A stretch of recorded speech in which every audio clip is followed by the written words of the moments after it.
A cabin rises from the flat prairie like a ship on invisible water. Stone supports, each thick as a man's torso, lift the structure 5 feet into the hard winter air. The cabin is not buried in the earth like every other structure on the settlement. It floats.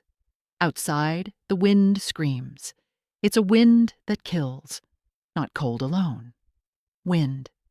The air streams across the prairie with nothing to stop it, nothing to slow it. And when it hits a wall, it finds every gap, every tiny crack in the chinking between logs, and forces cold air inside while pushing warm air out into the darkness. The wind doesn't cool a cabin, it destroys it. But this cabin sits above the chaos. The wind reaches the ground and finds an opening. Beneath this structure, the wind flows freely, streaming under the cabin like water under a bridge, searching for resistance and finding none. The storm rage continues above, but below the floor where the family sleeps, the wind passes harmlessly into the night. 3 other cabins in the settlement are being destroyed in this same wind. The one-room structure belonging to the Hendersons, its north wall shudders with each gust, chinking, cracking, and falling away. The Paulson cabin is worse. Its entire north wall is being opened by the wind itself, boards cracking, gaps widening. Inside those structures, families huddle around stoves, burning wood at desperate rates, and still the cold climbs up through the floor, through every crevice, seeking human warmth and finding it. But this cabin is still, not sheltered, still exposed. The wind does not buffet it because it has no surface to push against. The walls do not shake. The floor does not leak cold. The stove does its work efficiently. Heat is not stolen through tiny breaches. How? Calloway Nash appears in the doorway of this impossible structure. He is a tall man, broad across the shoulders, with sun-darkened skin and deep-set eyes. His black hair is cropped close, military style. He wears a heavy duster coat over cotton work clothes and tall boots reinforced with iron at the toe, the boots of a railroad man. He stands and watches the wind test his creation. His face does not change. He has seen this before, in a different landscape under different stars. He lived those years on Southern Railroad lines, walking trestles that rose above water, the way this cabin rises above wind. Behind him, his wife Odette leans against the doorframe. She is dark-skinned, French Creole with sharp cheekbones and a direct gaze. A cotton cloth wraps her hair. She wears a heavy wool dress over a lighter cotton dress, the lighter one adapted to a different climate, the heavier one necessary for this place. She did not choose. She watches the storm with the expression of someone who has seen worse. Her family did not build on ground in Louisiana. They never had. The ground in Louisiana is not stable. It moves. It rises and falls with the seasons. Everything that lasts in the bayou is built up, lifted above the water and the rot. This is how her family has survived for generations. They'll come, Odette says. She does not sound concerned. She sounds certain. Yes, Calloway says. Foolish, to build on stone when the earth is solid. But your people build foolish sometimes. Calloway does not argue. He has learned not to argue with Odette. She is from a place where this logic is obvious, where the wisdom is ancestral, where stilt houses stand in the thick heat of the bayou, lifted above the water and the rising moisture, and no one questions them. No one says you are building wrong. This is how it is done. This is how it has always been done. You think they'll understand? He asks her. No, Odette says. They'll understand when it's cold, when the wind tries to kill them and their walls fail. Then they'll understand. 3 days after the storm, Hoyt Renfro appears at the cabin. Hoyt is a lean man, wind-burned brown by 15 years on the prairie, with eyes that hold the expression of someone who has learned what survives and what does not.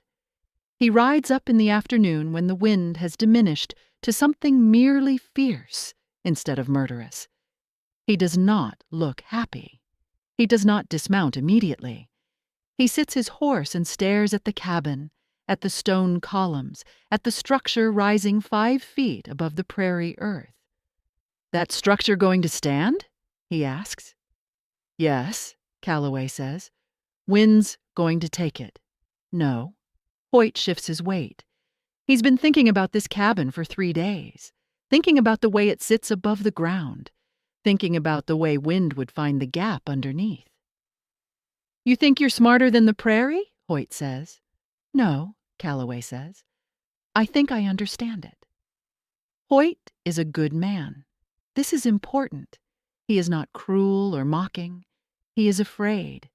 He has seen the prairie take buildings. He has seen what happens when a cabin loses its walls in winter. He lost a hand on his cattle drive, not the hand itself, but the use of 2 fingers. When the temperature dropped so low, the tissue simply died.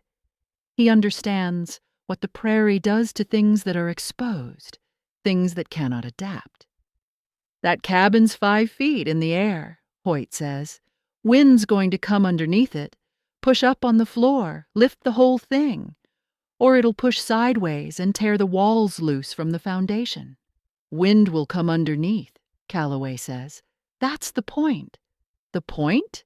The point is you're going to kill your family." "No. The wind comes from every direction out here. One day it's from the north, next day it's from the southwest. The day after it's a spinning wind that'll tear a building in half. You built a ship, son. You built a ship on stone legs in the middle of prairie, and the wind is an ocean." Calloway looks at the man for a moment. Then he says, "Come inside." "Please." "I want to show you something." Hoyt hesitates, then dismounts and climbs the steps carefully, gripping the rope railing. Inside, the cabin interior is as unexpected as the structure itself. The floor is solid under the foot, 3 distinct layers, visible where wear has scuffed the top planks. The bottom planks are rough-hewn. Above them, visible in the gaps, is something unusual: packed straw and wool, 6 inches thick, gray and substantial. Above that, smooth planks sanded and fitted tight. The floor, alone, cost enormous labor. Calloway did not apologize for this. He understood that everything about this design lives or dies with the floor. "That stove is warm," Hoyt says. It is not a question. He feels the heat the moment he steps inside. "Yes." "How warm?" 52 degrees inside, maybe 40 outside right now. The difference is because of the floor and because the wind isn't coming through the walls. "Your woodpile outside is half the size of mine." "Yes." "And yet it's warm." "Yes. The wind isn't stealing the heat." Hoyt walks to the stove and places his palms near it. "You could cook on this thing." "We do," Odette says from the cook stove. "That's November. Wait until February. You'll burn through everything you've got and the cabin will still be cold." Odette is preparing food at a cast-iron cook stove. The cook stove is positioned directly above one of the stone columns that rises through the floor. The weight distributed down the architecture of rock and lime mortar, down through the frost line to bedrock. Every load is supported by the structure beneath. Nothing bends or creaks. "Why are you here, Hoyt?" Calloway asks. "Because I think you're going to kill your family," Hoyt says, and the honesty in it is terrible. "I think you're building something that sounds sensible but isn't. I've seen the prairie take cabins that were built better. I've seen families freeze because they trusted a structure that couldn't deliver. I think the wind's going to come and I'm going to have to help bury 3 people." Calloway does not respond for a long moment. The only sound is the wind beneath the cabin, that eerie moaning and the crackle of the stove fire. Then Calloway says, "I worked on the railroad in Louisiana for 2 years, built trestles, long timber structures that spanned water, raised up high, supported on pilings. Worked under a man named Doucet, Cajun man, knew that land the way you know this one. He understood water, understood current and flow and pressure. This is different, Hoyt says. He told me something I didn't understand at first, Calloway continues. He said, you don't fight the water share. You don't build walls to stop it. You let it pass. Same with wind. Same with anything stronger than you. That's not the same, Hoyt says. Water's predictable. My wife's family has been building on stilts for 300 years, Calloway says. Her great-grandmother was born in a stilt house. Her grandmother. Her mother. Her daughter will be born in a stilt house. They build up because the ground tries to kill them. Moisture, rot, collapse. The ground is an enemy in Louisiana. Out here, the ground is fine. It's the wind that tries to kill you. So you let the wind pass underneath instead of through your walls. Hoyt looks at the floor. He places his palm on the top planks, and it is warm. Warm in a way that makes sense. Warm the way a floor should be, not the cold surface he's used to pressing his feet against every morning. He looks at Odette standing at the stove, moving with the casual competence of someone who knows she is warm. She's not huddled near the fire. She's not shivering. She's moving freely, like winter is something happening outside, not inside. He looks at Calloway's face and sees that this is not theory. This is not guessing. This is memory. This man has seen this work. He understands it from experience. I still think you're wrong, Hoyt says. We'll see, Calloway says. When? February. January at the latest, when the real cold comes. And if you're wrong? Then you'll be right, Calloway says. And I'll have learned something. The building was the hardest part, not the concept. The concept was simple once Calloway explained it. The wind comes. The wind must pass. The cabin must be above the wind's direct path, but the actual construction required a precision that the Prairie was not accustomed to. Precision was for towns with governments. Precision was for organized places. The Prairie rewarded improvisation and quick fixes and buildings that were good enough. But Calloway was not building good enough. He was building to last 20 years, 30 years. More. The foundation work began in late autumn, when the ground was still soft. Calloway dug 12 holes in a precise grid, using a surveyor's line borrowed from the railroad. 3 feet was not enough to reach below the frost line, nearly 4 feet down. Below that depth, the ground does not freeze or heave upward. Above it, ice expands. When spring comes, everything sinks back, cracking and warping. Calloway dug until 4 feet in each hole, some 5 feet, as the earth varied. At the bottom of each hole he placed flat stones, large and broad, creating a base that could distribute weight. Above the flat stones, he began to build the columns, stone by stone. The work was backbreaking. The stone came from the hills 2 miles northeast, where a creek had tumbled rock for centuries, breaking larger formations into manageable pieces. Calloway and Odette and 2 neighbors spent 3 weeks hauling stone in a cart, walking the same route over and over until a path wore into the prairie. Each piece was chosen for weight and flatness. The flat surfaces would stack better, distribute load more evenly, resist the chaotic pressures that would come from wind pushing on the finished structure from all directions. The work was methodical, exhausting. One neighbor's hands blistered until Odette wrapped them in cloth strips. Calloway's back ached in ways he had not felt since railroad construction work. Each stone had to be judged for its character. Some were too weak, with hidden grain that might split in deep cold. Some were misshapen, refusing to stack properly. Only the sound, flat stones, made the cut. Each column would weigh tons when complete, and every stone had to be strong enough to hold its brothers for generations. Calloway marked the stones as he selected them, numbering them, planning which stone would go where. "It's like solving a puzzle," he told Odette. "Every stone has its place." "In the bayou, we use much smaller stone," Odette said, "stacked in clay and lime. Pressure different. Water pressure different. This wind pressure is from above, from below, from all sides," Calloway said. "I need these stones to stay locked together regardless of direction." The mortar was lime mortar, slaked lime, sand, and water, mixed to the consistency of thick cream.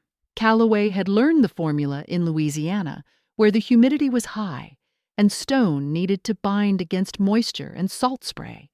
He'd watched it cure in the heat and rain of the bayou, lasting centuries. On the prairie, the air was dry. The conditions were opposite, but he made the mortar the way he knew. He believed it would last. "You're sure about this?" Odette asked, watching him prepare a batch. "Not sure," Calloway said. "Believing." The columns were built stone by stone, each layer mortared, each layer left to cure before the next was laid. This took months. Calloway worked alone most days, setting stone and mortar by hand. By November, 3 columns were complete. By December, he had 7. Hoyt came by one afternoon in December, and Calloway was at the 8th column, maybe 8 feet up, setting the final stones for that day. "That mortar going to hold?" Hoyt asked. "Yes." "How do you know?" "Seen it hold for 300 years in Louisiana," Calloway said, applying mortar with a trowel. "Swamp, water, humidity worse than anything you've encountered. The stone lasts, the mortar lasts. Louisiana ain't Prairie. No, but mortar is mortar, stone is stone." The columns grew, one by one, 12 of them, like a forest of gray-brown timber, slowly rising from the prairie through the autumn and into December. The wind tested each one as it grew, pushing against the rising stone, trying to find weakness. Calloway expected the columns to hold. Stone does not sway. It is too heavy to move. But he was meticulous in the checking. Each morning he ran his hand over the mortar seams, looking for cracks or movement. He pressed against the columns, trying to shift them, using his full body weight to test their grip on the earth. None gave, none cracked. The lime mortar cured slowly in the cold air, hardening layer by layer, day by day, the stone and mortar matrix becoming harder, not weaker, as the cold deepened. When the 12th column reached exactly 5 feet, level with all its brothers, the leveling in art requiring Calloway to adjust the mortar line, wait for it to cure, check, adjust again, Calloway felt completion. "Done," he said to Odette. "The column is done," she said. "The building is not done." She was right. The floor joists were precision timber salvaged from a Kansas railroad trestle. These were laid east-west across the 12 columns, creating a grid where the cast-iron stove would sit directly above column 7. He doubled the joists and bolted them together. The weight of the stove would go straight down that column, through limestone and mortar, through the frost line to bedrock. The structure would not sag. "You think about everything," Hoyt said, watching the stove placement. "I think about what goes wrong," Calloway said. "Then I try to prevent it." The floor system, then, was the masterwork. This is what Calloway understood, and what made the entire design actually function. Everything else was support for the floor. The floor was where the warmth lived. The first layer of planks went down, rough-hewn wood, laid tight. These planks would touch the insulation below, but in a design where no wind came underneath. They could rest on the joists with gaps between them for air circulation. The gap spacing was critical. Calloway laid the bottom planks with gaps exactly finger width. Not wider, not narrower. Finger width. "Precision," he said to Odette, checking each gap, Above the bottom planks came the insulation, 6 weeks of work. Calloway gathered straw and wool, building a frame 3 inches tall. Then he and Odette began filling the space with alternating layers, compressing by hand and walking on it, packing dense but leaving air space to trap warmth. Each layer traps air, Odette explained to Leora. Air doesn't conduct heat or cold. Many layers, many pockets of air. More protection. The insulation was 6 inches thick, a gray-brown material that felt like warmth itself. Soft but firm. It held weight and absorbed body heat rather than drawing it away. Above the insulation came the final floor, carefully planed planks, fitted tight, sanded smooth where the family would walk. This top layer of flooring was the temperature boundary. Everything below this was the technical system. Everything above it was the home. This was where warmth began. Judge Keene came to watch the floor installation, a retired circuit judge, educated and measured. He wore spectacles and a coat on the frontier. He asked technical questions because he wanted to understand. "Mr. Nash," Judge Keene said, "help me understand the insulation." "What do you want to know?" "How does it work precisely?" "Air pockets," Calloway said. "Wool traps air, straw traps air.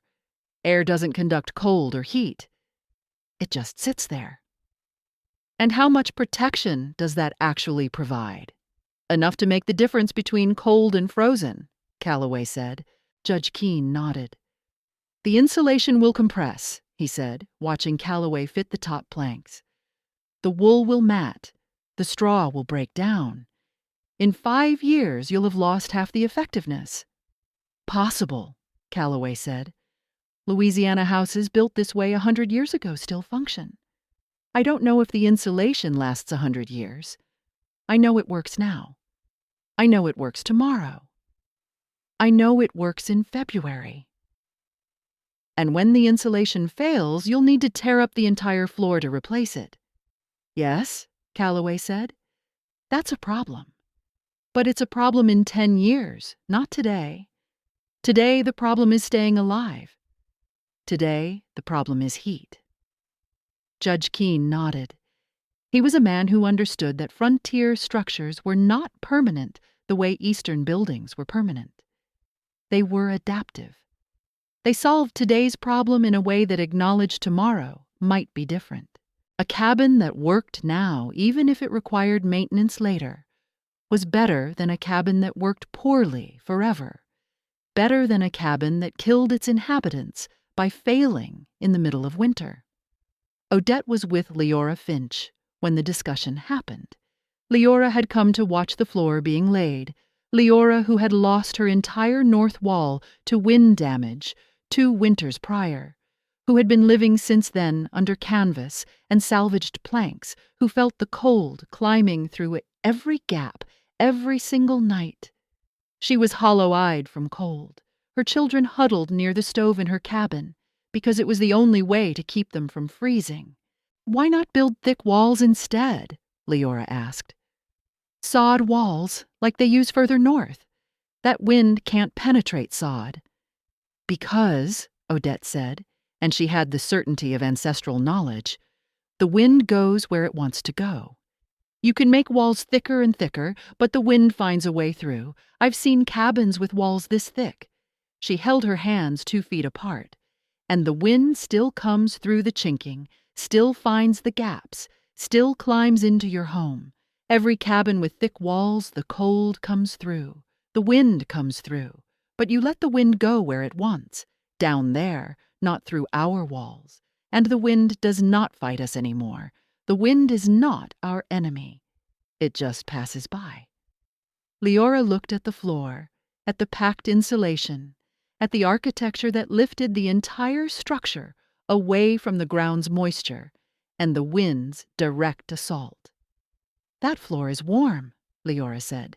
She placed her hand on the finished planks. "That's warm." "Yes," Odette said. "The stove heats the air. The floor holds it. The floor radiates it into the room. With the wind not coming through the walls, the heat does not escape. It is simple. How simple? Leora asked. Let the wind pass underneath, Odette said. Not through the walls. Underneath. The wind takes an easy path instead of fighting your structure. And the insulation?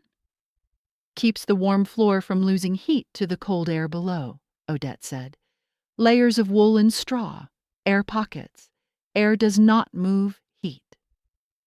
Leora nodded slowly. She understood. It was simple in that way that made you wonder why nobody had thought of it before. The cabin was complete just before Christmas. The structure looked more remarkable than anything the settlement had seen before.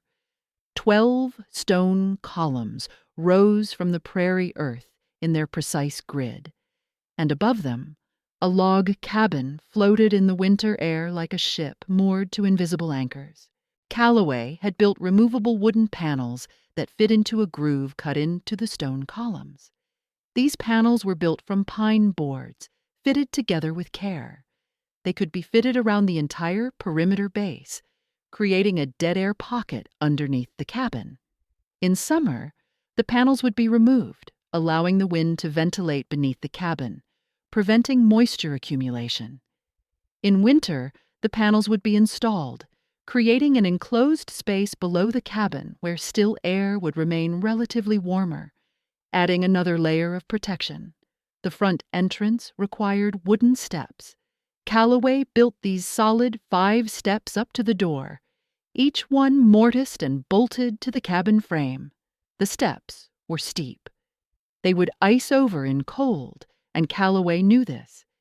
He built a rope railing strung between 2 posts so that a person could pull themselves up even when ice coated the steps like glass. The wind beneath the cabin created a sound that was not pleasant. The sound was wind. But it was eerie. A moaning and whistling that rose and fell with the wind above, a constant reminder that the structure was floating on air and architecture, not earth. Odette did not mind the sound. In Louisiana, the sound of wind in the pilings was a normal house sound, as familiar as rain on the roof. Calloway had grown accustomed to it in 2 weeks. For everyone else, the first night in the completed cabin was strange. Sleeping with wind, singing underneath like the house itself, was alive. The first major test came in January. The storm was severe. The temperature dropped to 9 degrees below zero, and stayed there. The wind came from the northwest at sustained speeds that stripped the paint from anything exposed. The wind was not a gust. It was a constant pressure. For 2 days, the storm did not break. For 2 days, the wind did not diminish. Every conventional cabin in the settlement was suffering, visibly. The Henderson cabin had lost its north wall chinking in 3 places, gaps opening up where the wind tore the clay and mud from between the logs. The family inside watched the gaps enlarge with each hour. The Paulson cabin was worse. Its entire north wall was opening, the logs themselves damaged, one large board splintering from the pressure. The families inside were burning wood at desperate rates, feeding the stoves constantly, loading in wood every hour, and still the cold climbed up through the floors because cold air was entering the walls themselves, and the wind was forcing it into the living space. Calloway's cabin was still. The walls did not shake. The wind reached the ground and found an easy path underneath. Below the elevated structure, the wind moved freely, screaming across the prairie, but passing beneath the cabin like a river flowing under a bridge. The walls above remained undisturbed. No wind was forcing its way through the chinking. No wind was finding the gaps. The wind had what it wanted, an easy passage below, and therefore did not assault the structure above. The floor held heat with remarkable efficiency. The triple-layer insulation, beneath the warm top planks where the family walked, trapped the warmth from the stove and held it like a hand holding water. The removal panels installed for winter created a dead air space below, and that dead air did not conduct heat away from the joists. The floor was warm to the touch. Not hot. Warm. It felt alive with heat. Odette heated water for washing in the morning and evening. The water remained hot longer than it should have. The cook stove worked efficiently. A single fire, burning moderate wood, was sufficient to heat the entire cabin space. Outside, neighbors' fires were burning white-hot from constant feeding. Inside the Nash cabin, a normal fire was sufficient. On the second day of the storm, Leora Finch walked across the prairie to the Nash cabin. She was alone. She had left her 2 children with a neighbor, an older woman who was watching 6 children in a cabin that was being torn apart by wind. Leora's face was desperate. She had been living for 2 years with the failure of her own structure, with the constant knowledge that her home could not protect her children. She was past endurance. Calloway let her inside without comment. She stood in the doorway, letting the warmth reach her, and then she stepped onto the floor. Her expression changed. It was a transformation. The rigid fear, the exhaustion of living in constant cold, the desperation of a widow trying to protect children in a failing structure, all of it shifted when her body felt the warmth of the floor beneath her feet. "Oh," she said. "Just that. Just oh." "Stay," Odette said. "You and your children. We have space." Leora stayed for 4 days while the storm raged. She watched the Nash cabin stand still while her own cabin deteriorated. She felt the floor radiate warmth. She slept by the stove and woke sweating for the first time in 2 years. She wept. "What is wrong?" Odette asked. "Nothing is wrong," Leora said. "For the first time in a long time, nothing is wrong." The 3rd week after the storm, when the worst of the cold had passed and the wind had diminished to normal prairie levels, a different phenomenon appeared. The cabin on the stone columns was colder than the other cabins, not significantly, but measurably. On a day when the outside temperature was 35 degrees and there was no wind at all, the air inside the Nash cabin was noticeably cooler than the air inside Hoyt's cabin. This was honest. This was the system's limitation that Calloway had always known would appear. This was the price of the design. With wind, the cabin was superior. Wind was the killer on the prairie, and the elevated design let wind pass harmlessly. But with no wind, with the air perfectly still and the cold dry and relentless, the ground contact cabins were slightly warmer, because the earth itself, below the frost line, held warmth. It was minimal warmth. The difference was maybe 5 degrees, but it was there. Calloway did not hide this. When Judge Keene came by and pointed out the temperature difference, Calloway acknowledged it immediately. "In still cold, you lose some advantage," he said. "The earth below the frost line, it's warmer than the air. That warmth comes up through a ground-set cabin. Here, the air comes up under the cabin, and it's the same temperature as the outside air. So, yes, still cold, the other cabins are slightly warmer. So your design is weaker in calm weather," Judge Keene said. "Yes, but it's stronger in wind." "And which is more common?" "Wind," Calloway said. "Wind is always common here." "But wind," Judge Keene said, understanding. "Wind kills you otherwise." "Wind kills you," Calloway agreed. "How often is it still cold versus wind?" "On the prairie," Calloway said. "I'd say wind wins most of the time. 9 days in 10 there's wind. Maybe 1 day in 10 it's still and cold. Maybe less." "So you're trading cold, calm days for survivable wind days?" Judge Keene said. "Yes." Judge Keene was a man who understood compromise and trade-offs. He nodded. He understood that no structure was perfect. The question was which problem you chose to solve. The vindication, when it came, was not dramatic. It was not a moment. It was accumulation.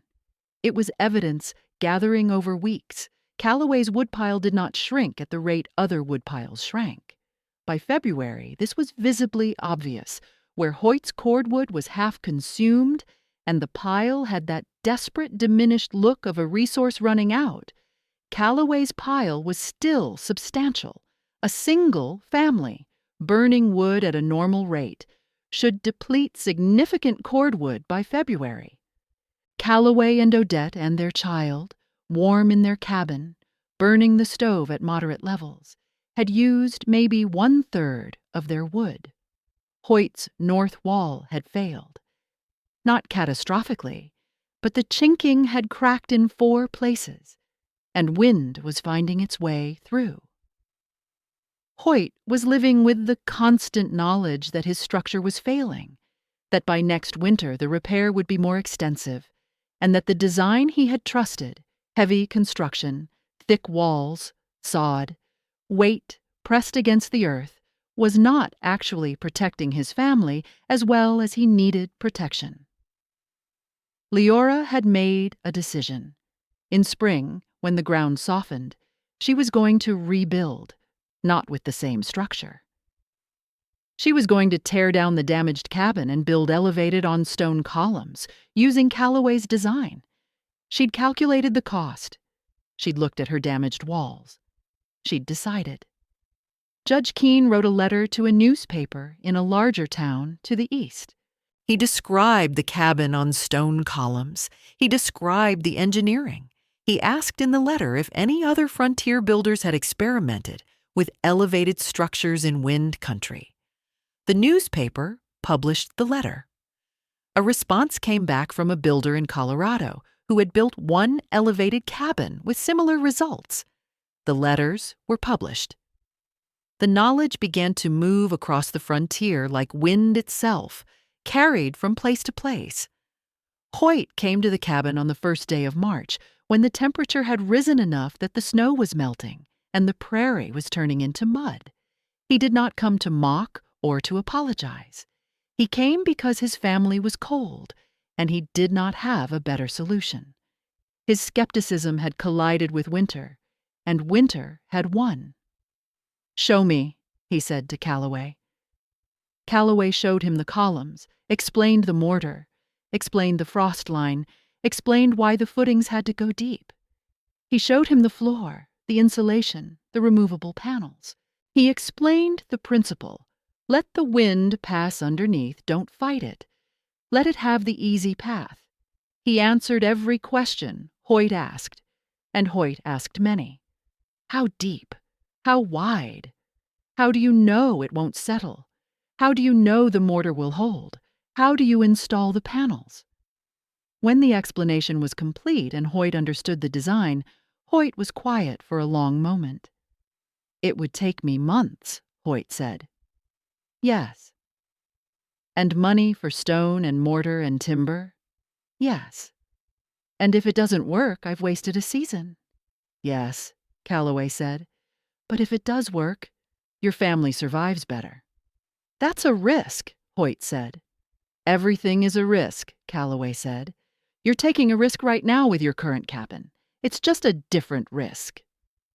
Hoyt looked around the cabin, at the warm floor, at the stove that was heating the space without desperate fires, at the walls that were not shaking in the wind that was passing underneath, instead of through them. "I'll help you build if you want to do this." Funny how cold changes a man's opinion. "You'll come back in spring?" Calloway asked Hoyt as he was leaving. "I'll come back," Hoyt said. "To build?" "To build," Hoyt confirmed. Odette did not say, "I told you." She was cooking, and she knew that knowledge moved not through argument, but through example. Not through proof, but through experience. Through opening the door and saying, "Stay warm." Spring came. The prairie mud became prairie grass. The snow disappeared completely by mid-April. The settlement began to think about next winter with a different kind of preparation. Leora's cabin rose on stone columns, The work took longer because she had less experience, but the principle was the same.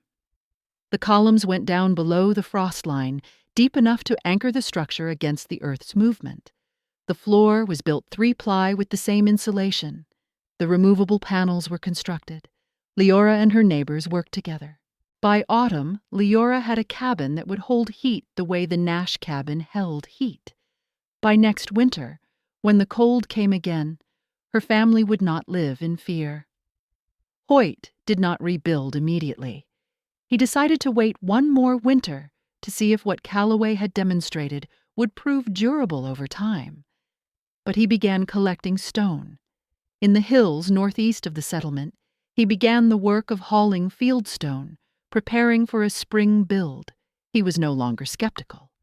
He was preparing. Judge Keene's letter spread. Families farther east sent word they wanted to build elevated.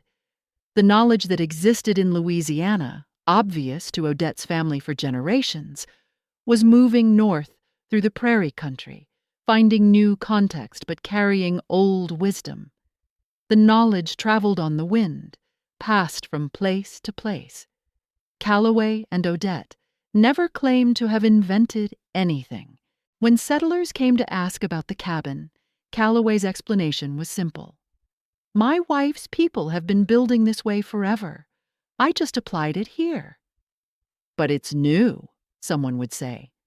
No, Odette would say, and she would say it with the certainty that came from 300 years of family history. It's old. We just built it on a different land. The cabin on stone columns stood through that first winter and the next, and the next. The noise of wind beneath never stopped. It was the constant background song of the structure, a reminder that it was working, that the wind was passing underneath instead of through the walls. The floor remained warm. The panels were installed each autumn and removed each spring in a seasonal ritual. Calloway once had to replace part of the insulation pack because moisture had found its way in through a gap in the panels. But the system was self-maintaining, repairable without tearing up the entire floor. 20 years later, other cabins in the settlement were being built on stone columns. The elevated cabin was no longer impossible. It was simply known. Another way to survive the wind. The 12 stone columns had not heaved or cracked. The lime mortar held through extremes. The floor, after 20 years, still retained its warmth. The cabin had not failed. The wind still screamed across the prairie, but the cabin had proven something worth proving. It had shown that knowledge from one place could save lives in another. It had shown that inheritance could matter. It had shown that sometimes the way to survive something stronger than you is to let it pass. They laughed. They always laugh.